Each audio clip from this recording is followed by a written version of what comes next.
There you Hey, good morning, Pat. Thank you for being with me again. I appreciate it. I always love our talks and love your insight, your knowledge and your history, everything that you bring to the table, being a long Klein resident, Klein invested person. You've always been really involved with the Klein community and increasing your education and making things better for the children and the staff of Klein. So thank you very much for all that you do.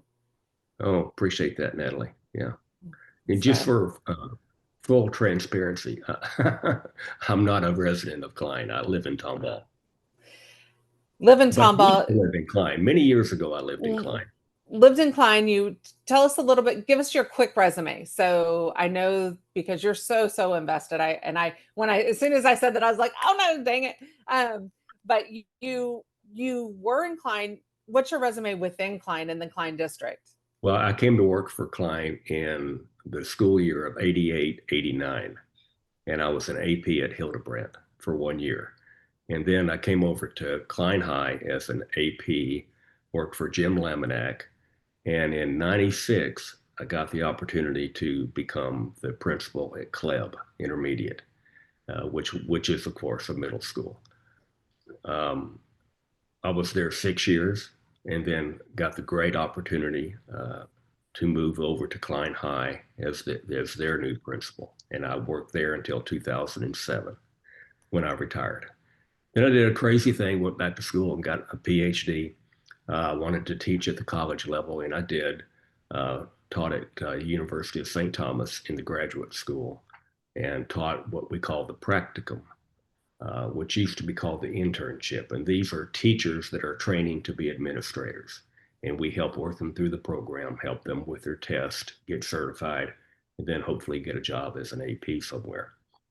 So I did that. And finally, in 2022, I've retired for good. So that's my quick resume. But So you're I was inclined for 19 years. so you're retired now, but you're not retired because you're still advocating and working for the students, Right, the parents, and the right, staff there in the district. right. And I occasionally write articles on what's happening at the state and national level with education, so that I keep my head in the game. And also, I'm advocating what I advocate for more than anything else, Natalie, is we have to get rid of the accountability system. I wrote a book about it. It is the one thing, nothing good academically will move forward in education until we get rid of the accountability system. And that is testing, the outcomes of the testing from the kids, producing a rating for the school. And because we do that, because all of that pressure and all of that importance is put on testing, then the testing is corrupted. We don't really know. We don't really know for sure what the kids are learning because we put too much emphasis on the rating coming out of the outcomes from the test. And because of that, the teacher is not free to really teach. They teach to the test, as we all know. Hmm.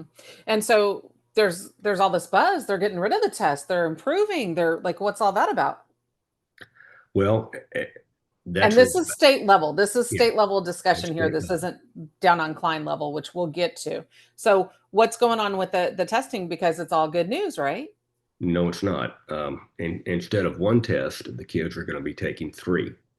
They're going to be taking a beginning, a mid, and then a final. And then after that, they're actually going to take a writing test, apparently. So there'll be four tests that will be given to the kids during the year that carry the weight, not of a benchmark, which doesn't count, carry the weight of producing a rating for that school. It's going to be tremendous pressure on the teachers, the principals, and then it's all going to flow downhill to the kids, unfortunately. Now that Okay. has where is it's HB 8, House Bill 8, passed the House. It went over to the Senate, and I believe it has already been passed there. It's going to come back to the House, and I think it has some amendments. It may or may not have amendments to it. I don't know. I'm not up to the minute on it, and it's really happening as we speak. Yeah. But Yeah. What can It you do did as a pass. parent? Like, what can you do as a parent? Well, we hope one of the amendments is going to be that you can opt out. That's what we're hoping for. And if you can opt out, then you opt out, and they can't penalize you for it. So call the legislators and make sure that they're asking for, like, you're asking for the opt out. Not that you don't want accountability for teachers, which is where there's confusion. Like, you don't want to see, you want to see the growth in your kids, but you want them, this whole system the way it is isn't an effective system, Well, as you pointed out in your book. yeah. Well, when we say accountability for the teachers, that's really left up to the administration, in my opinion. When we say accountability for the teachers, you have to understand it's very tricky. When all of this took place, we took the accountability away from the student and we put it on the teacher, and that changed everything. Now the kids have practically unlimited opportunities to make the grade that they want to make. If they want to retake a test, they can 2 or 3 times until they make the grade that they're okay with. So it makes the teacher look better because you've got a kid with a higher grade and they're not failing. But is the kid really learning? And do things operate that way in the real world? Do you get unlimited opportunities to get that sale on that home? Natalie, no. Yeah, no. Yeah, no, you don't. And it doesn't work that way in the corporate world in any capacity. So what we're preparing the kids for is not reality. And it also, so when you take that accountability away from the student, then why do they need to prepare for a test that's coming up when they know that they can retake it? So anyway, that's what the accountability system did. And yeah, if you want to get my book and read it, it's all in there, and it's not good. It's not good. But it gave control. It gave control to the legislature. It gave control to the TEA, the Texas Education Agency, and it gave control to the State Board of Education in reality as well.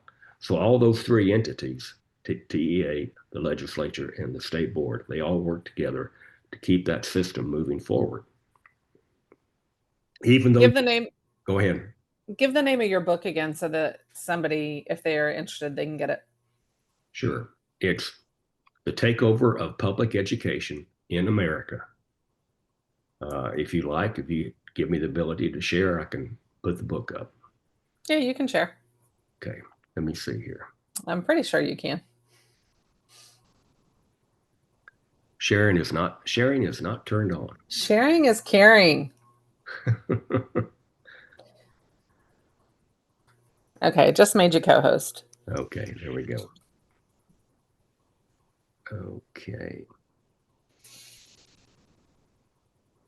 Oh, let's see. What did I do? What did you do, Pat? I don't know. Okay. Well, okay. So we can post that. That's fine. That just gives people an option to look and read from somebody who's very involved at the state level too. right. But what we really wanted to talk about today is Gang of Eight. What does Gang of Eight mean? And just you're real quick. Here we go. Pat's focused. There it is. Can you see that? No, you got to share the screen again. Okay, never mind. At least you're not a cat. We wasted too much time. Oh, you can share it. I can edit it down too. Okay.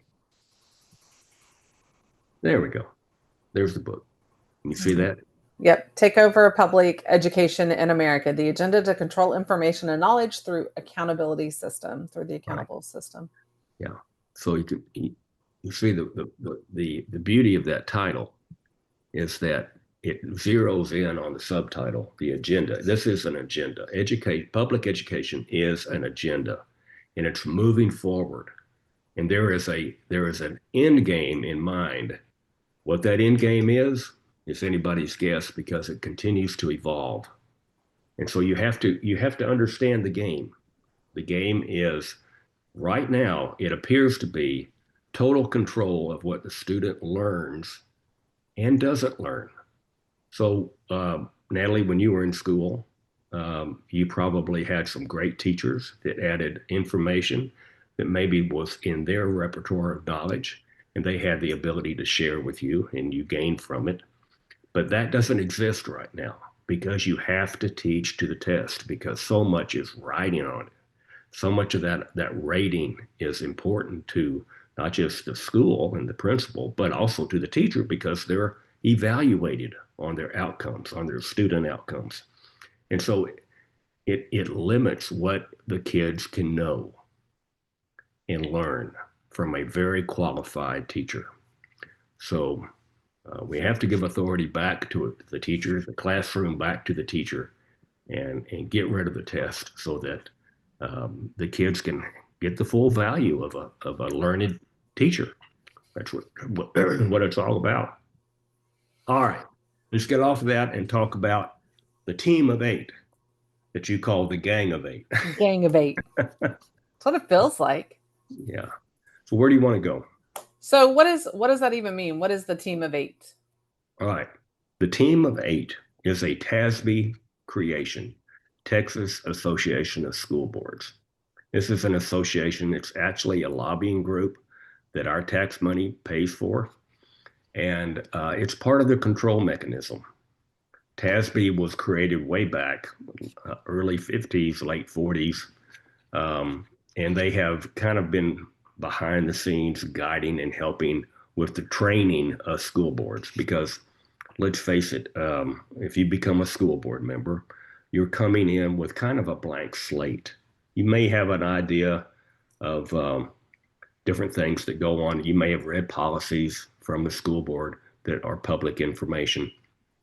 But in terms of really true knowledge of, how to be an effective school board member, the information and knowledge may not all be there that should be there when you begin. It's a building process.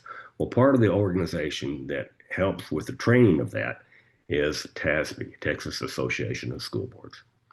So they came up with an idea, and I'm not really sure. I think it was I'm not sure when the idea came about, the early 2000s, I believe, 2004, 2005, around there, of a team of 8. And what this intended to do, what they advertised it to do, was to have a cohesive unit between administration and the board so that they could work together and make things good, make things right. And so what it turned into, I'm afraid, and I guess it really depends on the district that you're in. It depends on how well these two units are operating together, and if they're truly operating for the good of the district and for the good of the community, then you have a cohesive unit that doesn't have too many hiccups. And if they do have one, then they work to solve it. Where you get into trouble is when the team of 8 becomes one unit and there's really no differentiation between the administration and the board. The board then ceases to be a governing body elected by the people in the district. They have their constituents that they are elected by, but who they're really working with is the superintendent. Okay, let me stop you there. So team of 8 is in Texas school governance. The team of 8 refers to the superintendent plus all school board members. It's a unified leadership team responsible for district oversight and direction. They have a requirement according to Texas Education. I can't talk today. Texas Education Code 11.159 and related to regulations require this team of 8 to participate in a 3-hour team building training session each year. This training aims to enhance collaboration, review each member's role and responsibilities, and assess continuing education needs, often using framework for school board development as guidance. And that's, through TASB. Purpose of the team building session: activities typically focus on clarifying the board superintendent relationships, enhancing team effectiveness, and clarifying roles, rights, and responsibilities, conducting an assessment to uncover professional development targets for the year. This session counts towards mandatory continuing education for board members and the superintendents. And then they have registered providers, authorized providers, Lone Star government coaches or governance coaches. These trainers are vetted and approved under regulation, including new rules effective August 25th, 2025, that govern eligibility criteria. So, like criminal background checks, college degrees, registered providers, all of that's in it. So, TASB's role, so the Texas Association of School Board, offers custom in district version of the team building experience called customized Team of 8 training delivered by board development service consultants. And the tailored consulting helps the district focus on visioning, strategic planning, self-assessment, board operating procedures, monitoring goals, and it supports district in using those 3 hours strategically for meaningful development. And you can request this training if your district has a TASB active membership, and it qualifies for TASB. Consultants will collaborate to meet your district and their unique needs. I think that's really interesting. When you sit there and you boil, I mean, like reading it versus what I've seen and what I've experienced. So the final takeaway, the Team of 8 isn't a sports reference. It's the formal term for the body of a school district, board members plus superintendent. Texas law requires this group to engage in the meaningful. So I think, I think that's really interesting. So what do we have in Klein ISD with our Team of 8? What have we noticed, Pat? Well, what we've noticed is the 7 board members. Now we have to differentiate a little bit because we, as a group, have worked to elect our own board members that will run against the incumbents. And last election, we were fortunate to get one of our members elected, Denise Morrison. And so Denise is now working. She's part of the Team of 8, but then again, she has her own mind, and she's not afraid to voice her opinion. And that's what I think the constituents appreciate. She wants to move Klein forward. There's none of the board members that really have an axe to grind against Klein, except for a few things that have happened here of late. But what Denise is doing is she's bringing a fresh mind, a different way of thinking to the board. And so when I say that the Team of 8 is really the old Team of 7 before Denise got elected, now we pretty much have a team of 6, and with the superintendent being a team of 7, and then Denise being more of an independent voice. Now, Denise wants to be part of the group. She wants to work with her fellow school board members, but she has an independent mind, and she's able to evaluate things and understand, is this really the right thing to do for the constituents that elected me and for Klein ISD in total, moving it forward, trying to make it the best it can be. So the problem that we run into with, let's just speak in generalities, okay? The problem that we run into with the Team of 8 is that they don't show any disagreement in public. Since 2019, Klein ISD did not have a dissenting vote from the school board on anything that came up until last year, when Denise Morrison was the first one to cast a dissenting, free-thinking vote on her own. Right. So does anybody really believe that there is no differing of opinions? If there are no differing opinions in that board, behind the scenes and in front of the public, then that's a problem. Are they just all brainwashed into thinking that I've got to go along with everything that I'm being told to go along with? It appears that way, but I just can't help but believe there's got to be a dissenting vote somewhere in there. Somebody's thinking that is this the right thing to do? But we don't know it because when they come out in public, they're all in agreement. There's nothing wrong with giving a dissenting opinion. in front of the public. That shows the public that, okay, there are different ways of thinking, and that's good. If we're all just in lockstep, in unison, then that's mind control. And I don't think the public wants that. Yeah, what we've seen and what we've experienced is they don't discuss anything.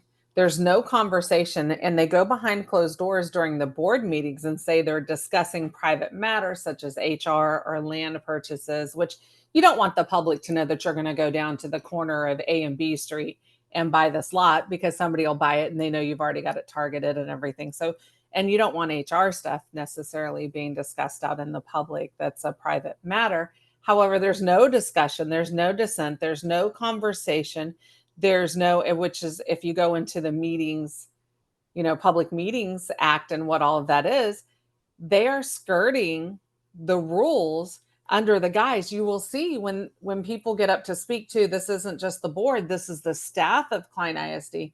They all go to the perfect little binder, which is sitting there, like the whole, okay, I'm getting ahead of myself. The whole song and dance of a board meeting.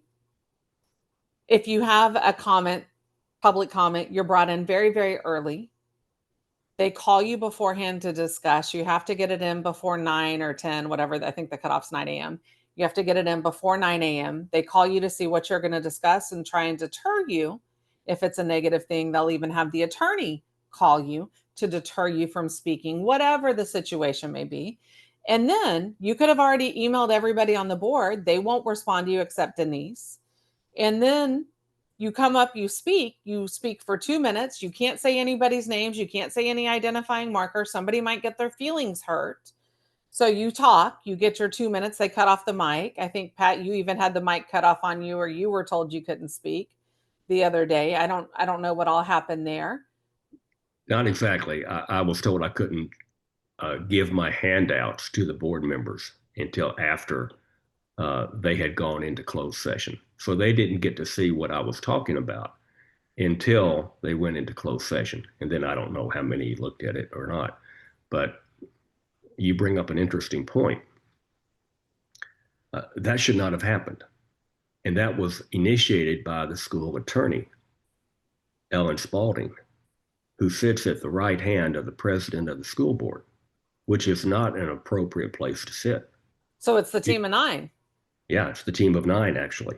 She should sit on the end, and she should only come into play if there is a point of clarification that needs to be made, that needs the legal expertise of the school attorney.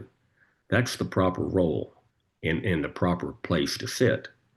The superintendent needs to be on the other end. She doesn't need to be in the middle. That's an improper place for Dr. McGowan to be, is in the middle. She needs to be on the end. The school board, the elected people, the representatives of the community need to be in control of that meeting. And right now they're not. So once you speak, so you get, everybody speaks first. Klein has a lot of fantastic things going on in the district. It's a large district full of a lot of great kids, great teachers, fantastic things happening. And Klein is very good about highlighting those programs. However, they want to keep you separated from the negative in the district. They're fantastic marketers and really good about just marketing the positive, and don't ever want to address, look at, see, be aware of anything that's negative in the district. It's like if I ignore it long enough, they think it'll go away. And a lot of times it does, because we as people have short attention spans. However, more and more people are waking up because they're having issues, they're having a concern, they're emailing the board, they're not getting a response, their child gets attacked in the locker room and the parent doesn't get called after an assault and the police aren't even called and data's deleted, whatever the situation may be. So people are waking up, but you speak for your 2 minutes and nobody's in the room. Like, they don't let anybody in if they're coming for the award ceremony. They make them stay out in the lobby or stay out. They don't let them come in. They make it seem like, oh, that's a closed private session. They barely started streaming them only after we put pressure on that every other district is streaming. They still don't put their bank records or check register online like every other district does because of security reasons. Basically, they don't want to answer any kind of questions because they don't owe anybody an explanation. That you can't even request it in Freedom of Information Act and get the documents without pulling teeth and filing a complaint with Kim Paxton's office, which I'm about to do again on another check registry, and a few other things that they like to play volley back and forth. Did you mean this? Or did you mean this? Did you mean the sky was blue or did you mean it was teal? Did you mean that? Like they clarify down to wherever it doesn't even make sense, so they don't answer and they think you get tired. And that's the problem. People are busy, they're working, and they do get tired. So the people come and speak at the board meeting. They speak for 2 minutes, then they close to go behind closed doors and have this private conversation, which is basically a scam. They're going behind closed doors to eat, to talk, to visit, to give a break and a delineation in that time frame so that the people coming in can come in, parents after work, it's starting later, they can come in and see their kids get the awards, and everything is la-di-da, happy-go-lucky. So they keep that separation because usually the people that came and spoke, nobody ever asked them a question from the board, which it's the board's job to ask questions, right? Right. To go into detail and say, hey, what was this? Or ask clarifying questions. Yeah. It's the most egregious way to deal with the public. And I will say that when you're up there giving your 2-minute testimony, which I'm grateful for 2 minutes. It used to be 1 minute. It used to be 1 minute. You can barely get yourself introduced before that 1 minute is up. And I even told this to Dr. McGowan. I said, when you have it just 1 minute, then you are screaming to the public, I don't want to hear from you. And it was changed. It was changed to 2 minutes. Well, that's what we get at the state legislature. We get 2 minutes. And an interesting thing happens at the state legislature. The head of the House Committee on Education or the Senate Committee on Education, when you're done, they will ask the different members, are there any questions for the testimony that was just given? And all of them have the ability to ask questions. And many of them do. But here at the local level, we're being told that no, they can't ask questions. And that is not true. They can. They can. So this is a deliberate attempt to keep the board from getting involved in a complaint in front of the public. They don't want the board member to engage with a question to the testimony that was just given. They don't want that to take place because that will then open up a dialogue between the person giving the testimony and the board member. And if that happens, then more can come out and more of a problem can then exist. And more of the public can then find out that, yeah, we've got a serious situation here that needs to be dealt with. And no one is willing to deal with it. No one on the board. And Denise even wanted to ask me a question about the information that I tried to hand out, but didn't. And she was shut down by the attorney. The attorney had no business doing that. So according to Texas Open Meetings Act, TOMA, board members have the right and duty to ask clarifying questions before voting. However, they must do so during the meeting and within the scope of the posted. These are for the agenda items. So for the agenda items. So there's no surprise interrogations, best practice to ask routine or technical questions before the meeting, professional code of conduct. They don't even during the agenda items that they're voting on, because sometimes in the public speaking, they don't get to vote. You're coming up and you're airing your grievance. They could ask a question. They don't. They are supposed to ask questions when they're voting. They don't. They go along with what they're told before the meeting, how they're supposed to vote. And they talk about it outside without even having a conversation with the person, the grievance, whether it's going to be the staff through the DGBA policy or a student through the F&G policy. They have made the rules, and if you're not familiar with those ABC letters I'm dropping, then that's something you may want to look into, because if something happens to your kid on campus, they're getting bullied, an incident happens, you're debating on how you're going to handle it, you have a very, very, very small window that they have reduced to nil to file a complaint. And then you have to follow up with it, because they won't follow up with you properly. You'll drop the ball, they'll drop the ball, and then the case is gone. It's dismissed. So your grievance is never dealt with. One of the other things besides, so let's go back, because I don't want to get too far off topic, because we'll go back to the role of the superintendent and the school board, but go. Yeah. Let me bring us back to the dangers of a team of 8. Oh no. Are we okay? Okay, go. We good? Should be. We'll see. Okay. Yeah. All right. Back in 23, we had a very serious accusation that came against one of the teachers at Klein High, the cosmetology teacher. And people all know this who have stayed informed, as the Klein High sex trafficking case. A serious allegation came forward in 23 that one of the teachers on the campus was trafficking students to her son, who was then putting them up for prostitution in a hotel room or a motel room. Well, this information came forward to the principal, and it came forward to HR in Klein. To make a long story short, the whistleblower, instead of being embraced and thanking her for bringing this information to light, she was convinced that she needed to resign. And the information that was the police report that was filled out by the whistleblower was given to the Klein police. Klein police said that they called the Harris County Sheriff's Department, and they had no record that the teacher in question, the cosmetology teacher, was a problem. She was not under suspicion. So that's where it was dropped. Now, this was a serious accusation that involved child trafficking.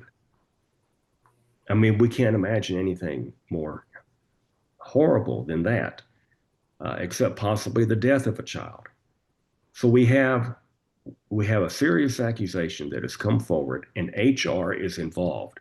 HR knows about it. There has been emails between the whistleblower and HR. And yet HR convinced the whistleblower to resign. Why she did, I don't know. I don't know. I'd love to ask her that question. But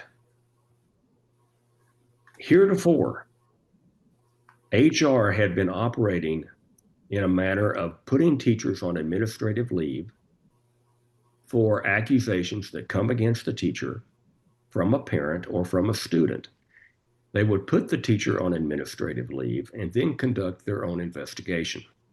If the teacher was guilty of the accusation, then they'd be relieved of duty. This was what HR had been doing since really, I'm not sure if this goes back to Dr. Champion, but it is certainly under Dr. McGowan. And HR had taken over the role of putting teachers on administrative leave, which is really not the role of HR historically. Whose role is it? It's the principal's role.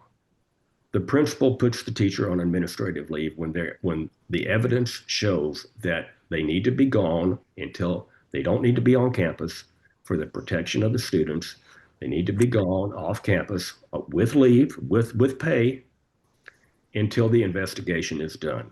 Then they're either brought back or they're relieved of duty. They resign or they're fired.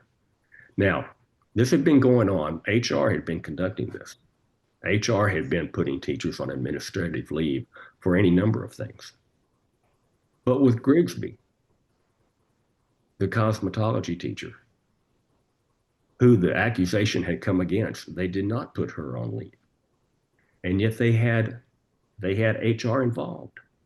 So HR, who had been putting teachers on leave for any number of letters to the HR or problems that had come up from students, did not put her on administrative leave and conduct their own investigation. This is in 2023. Well, fast forward 14 months, and Grigsby is arrested. Grigsby gets arrested by the Harris County Sheriff's Department. Okay, so what happened here? Why wasn't she put on leave? And they're inclined to their own investigation. Now they say that they contacted the Harris County Sheriff's Department, but that doesn't matter. There could have been somebody that they got a hold of by the phone and asked about Grigsby. Who knows? But that didn't matter because of the serious accusation that had been levied against the teacher from a credible individual, a fellow teacher at Klein Kane.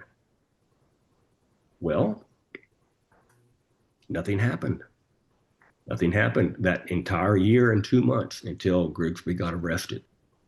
She was allowed to stay in her position from 2023 until April of 2024. I think it was April, might have been February. But in any event, over a year, 14 months. And in that time, other students, we feel, were trafficked during that time. Well, why wasn't an investigation done? Now, Dr. McGowan put out a letter. She put out a letter to the community. She put out a letter to the staff indicating she had no knowledge. And the Harris County Sheriff's Department had said Grigsby was not suspect. And she didn't have knowledge of anything further than that until Grigsby got arrested. Well, in my way of thinking, she must have known because HR knew. Are you telling me that a principal and an HR director are receiving information about child trafficking and the superintendent is not brought into it? I can't imagine that happening. Cannot imagine that happening. The principal knew and HR directors knew. And I'm sure the associate superintendent of HR knew as well, who's no longer employed in Klein. You know, there's so many different. So one more critical point. Okay. Who did not put pressure on Dr. McGowan to do their own investigation? The school board. The school board is ultimately responsible for the health, safety, and welfare of the students in Klein ISD. Nobody was held accountable for the sex trafficking. The only person that lost their job, and I don't care if the whistleblower was a horrible teacher and a horrible person, she brought something to the forefront that needed to be investigated, that was not investigated, that was swept under the rug. They pushed her out and kids suffered at the hands, and nobody in the district, school board, district, HR, everybody just wants to wash their hands of it. Right. And nobody wants to say anything or do anything further. Let me bring up one more critical point that's law in the state of Texas. Is when you have a suspicion that a child is in danger, you must report. You have you can't say, well, problems at home, and I really don't want to cause a problem at home. We're just gonna handle this internally. You can't do that. You must report. So the superintendent didn't report, and none of the school board members came forward to report. That's a problem. That's a big, big problem. And no one, like you said, has been held accountable to date. So many dropped balls. It's like you're saying, it's not just that one thing. It's not just that two thing. It's that 4, 5, 6 thing that have happened within this one particular case where protocol, it makes you wonder why. Makes you Like, wonder why. why? Why this particular, like, who all is involved in the trafficking? Who are the Johns? I don't know. But it makes you want to question, Sure it like, does. who all benefited from this? Who Right. all knew about it? Hmm. Are there, because lots of people in the district, nobody wants to take accountability. And apparently Klein family and parents, nobody's upset about it. But the school board sure should have been held accountable for it because they're the ones that represent the taxpayers. And still should be held accountable. Absolutely. But wait, Pat, that's not what's happening from the school board. That's not what's going on in the district right now. What they have done is they've given Jenny, Dr. McGowan, plausible deniability by making her chief of schools and removing her from a lot of these things. So she's like through the F&G policy and the DGBA policy, which the alphabets, here we go again. Why do I keep talking about it? Because that's impactful. The F&G is for your grievance process as a student. The DGBA is for your grievance process as a teacher or an employer or staff within Klein ISD. Basically, Jenny doesn't want to know anything that's going on within the district. Why is she the CEO of the district? Basically, that's what a superintendent is. Pat, can you imagine a CEO telling its board members, you know, just remove me from that. We'll just pass that on to somebody down the road. How many people are trying to clean up Jenny's mess? We've got stuff going on in the schools that Jenny refuses to respond or answer the emails. She forwards them on to somebody else and somebody else responds.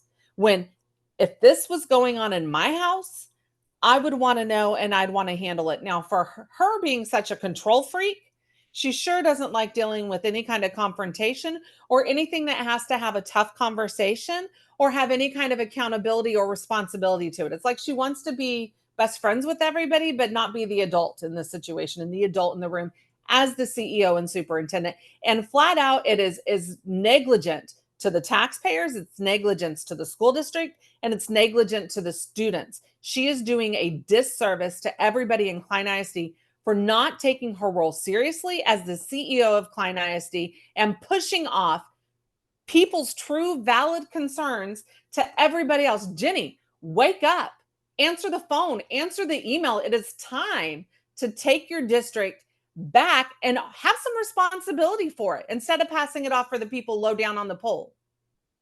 I'm sorry, Pat. Not really, but. Well, I think we have a very important election coming up. And in the time remaining, maybe we can focus on that. Okay. We've talked about the team of eight, Mm-hmm. the dangers with the team of eight, and I think in Klein there is a definite danger of the team of eight not functioning properly as it should. It's too much.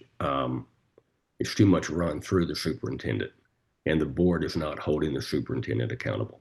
Nobody So pushes back. Nobody asks tough questions. nobody Nobody pushes pushes back. back. Everybody cowtails, puts the leg between their leg, and Jenny has every single one of those under her thumb, Yeah, except for Denise. yeah.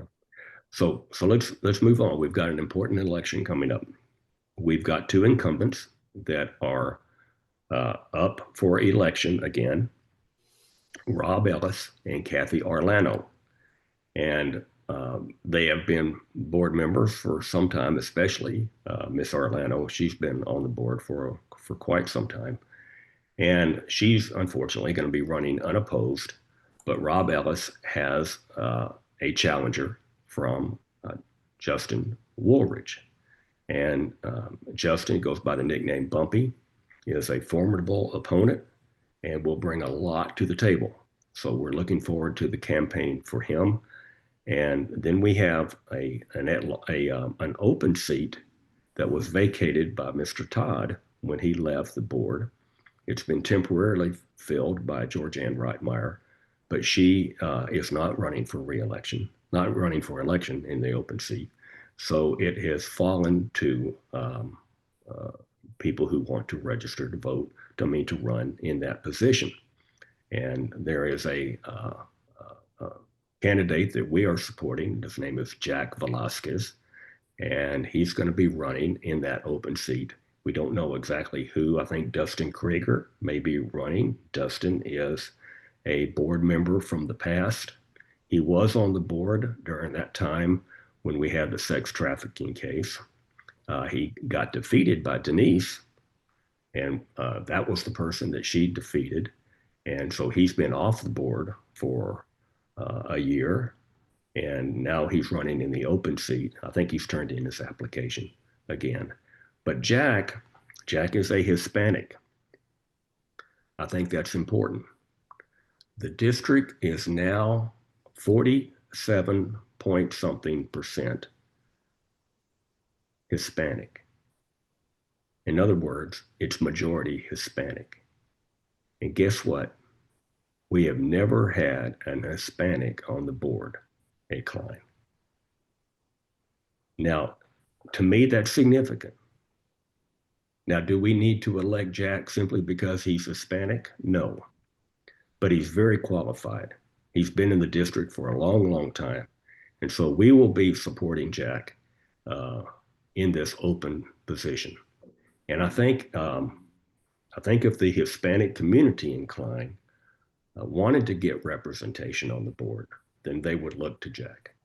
And you will find him to be an extremely intelligent, well-spoken individual that will do right. He'll do right by the constituents in Klein. So we're supporting Jack, and we're looking forward to the campaign to get Jack elected. Well, and I think with Bumpy, Justin and Jack, so JJ, with Justin and Jack, we have some very solid men that have a backbone that will stand up and speak, and they're not afraid to question. They don't just go along to get along. They will question when need be. They are both very familiar with the Klein teachers. They're entrenched and involved within the community. Bumpy grew up in the community from infancy, I think, on, graduated from Klein ISD. And I think same with Jack, but Yeah, family teachers. And I think that's important because they're not only do they have kids in the district, they've got teachers in the district, and they are impassioned and emboldened by what they've seen, the stories they've heard, and want to be part of the change. I'm glad that Jack is Hispanic, but I'm glad that he is fighting for everybody and not just the interest of the school district, which is what the board is doing now. That's why the board doesn't push back. The board just does whatever Dr. McGowan says. And you can see by watching, they'll well, no, that's not the case. Oh, we discussed before. Oh, no, that's, with their smile and their good marketing that they do. But you, with a pair of eyes and a brain, can figure out that there's something going on behind the scenes that's not up to snuff as far as above bar and just being upfront and forthright. When something happens in the district, nobody is heard. If you're the victim, if your child's the victim, if you're the teacher that's a victim in the classroom from something that somebody else did, or a child, or even staff, you have no recourse. And that's where you have a lot of crazy situations that'll end up coming up because nobody's being heard. And it's not a good situation where we're at. It's not a good look for the classroom when kids are running things and not following the rules and getting disciplined. It's not good for anybody the way things are going. Now, granted, I know there's some new ratings that came out that show Klein in a better light. However, let's keep in mind that we're coming out of COVID. We're getting to where we should be. And it's always good to see improvement, but we can be even better, and we need to be even better than where we're at now. Right. The ratings were a good thing for Klein, and I congratulate them on better on higher ratings. But keep in mind, this is a manipulated situation where teachers are teaching to the test, and so much emphasis is being placed on that rating that testing strategies are being taught to the kids. All right, I'm not taking anything away from the rating. I'm glad for the rating. I'm glad for the ratings that I got when I was at Kleb and Klein High. But we can't put everything on the rating and say, oh, well, there's not any problems now because our ratings went up. The ratings went up, and that's good. TEA is off their back for a while. But like I used to tell my teachers at Kleb, we're only as good as the next school year will bring us. And so we'll bask in the sunlight now of having a great rating, but that doesn't mean we're going to have a great rating next year. A TEA has their own agenda. They have their own agenda. So I'm telling the board right now, be leery of what the agenda is at TEA And because TASB. in TASB, I would not trust them one bit. That's why you need local people on the ground standing up for what the community needs, what the community expects, and what the community wants, not what influenced by all these outside places, all these government agencies coming in. We need people who are going to stand up and fight and question and say, is this the best route? This isn't the only route just because so and so says. What can we do different? How can we be better? And that's not happening. So. Yeah. Well, what else do we need to talk about? I think we're good for the day. I think a good solid hour in conversation. I appreciate your time, Pat. As always, thank you. Look forward to talking to you again. And if you have a question or a thought, if there's something that you need to have covered, I'm interviewing people. I want to hear your story and I want to get it out there. And this isn't a slinging mud kind of thing. This is let's share the story because nobody else will and nobody gives you a platform and you're not heard. And that's what we need. And Natalie, I'll say this. A lot of people wonder why I'm speaking out the way that I am. I loved working in Klein. I did. I sincerely loved being principal at Kleb and Klein High. It was the privilege of my career. But there are things happening that need to be brought to the attention of everybody. And Klein has lost their way, in my opinion. They have lost their way. And we need to get it back. So I am speaking out and I'm putting my reputation on the line. And I just hope that people understand that. I'm not a turncoat. I still love Klein ISD, but I don't love some of the things that have been done of late. And we have to get things back on track. That's why I'm speaking out. Thank you very much, Pat. I appreciate it. And see you next time. All right. See you next time.